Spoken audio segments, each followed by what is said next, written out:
decided to do a review of some I bought at Horror Freight, and I was like, I don't know, should I do a review? But it's always do a review. I've had this thing for almost a year. The Braun little headlamp. I don't remember how much I paid for it. It has the one button here, it goes on. It has the USB charger here, and when you charge it, the little there's the charging port with the lights on it. It's basically made to go around here. I don't know if it goes this way. I usually put it this way, or I put it this way, depending how I feel, depending which way. And it goes like that. I have to say, this little light is actually pretty good. I've had it for almost a year. I charge it. I use it for working on stuff around the yard. It's real. I find it was really, since I've been working on electrical plumbing. This is, it's good. When I turn the breaker off, I can see in the panel. So I mean, what am I don't know what to say really. It hasn't died, it hasn't broke. It stood up to the test of me. Put it on my neck, walking around. A lot of times I forget it's around my neck and I'm going to Home Depot and come back with it.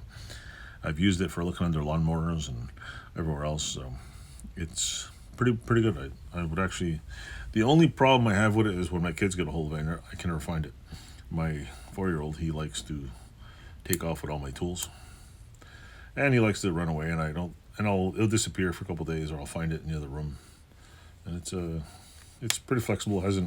He's bent it like this far. It hasn't broken yet. Watch me break it on camera.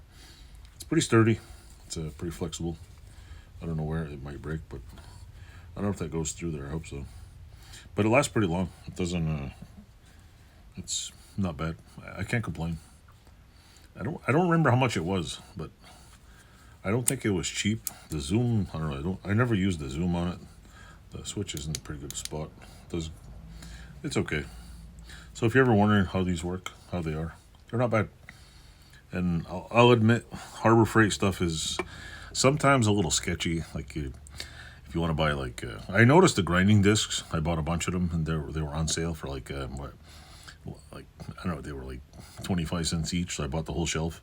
If you don't go crazy on them, they'll last somewhat. But the little 3-inch cutoff discs, and I've noticed some of the DeWalt ones are just shitty. Like if you just, I notice with cutting discs, if you force it, you'll watch the disc go shh. If you just let it go slowly, you can almost get the disc to last like 10 times longer. But if you just see the disc moving, or they just shatter and explode. But I've noticed some of the cheapest ones I've ever bought on sale have actually sometimes been better than before. And this week, if I go to Harbor Freight, I'm going to make another dumb Harbor Freight video. So with that said, flashlight, it's a good job. This is a job. Thanks for watching. Toodles.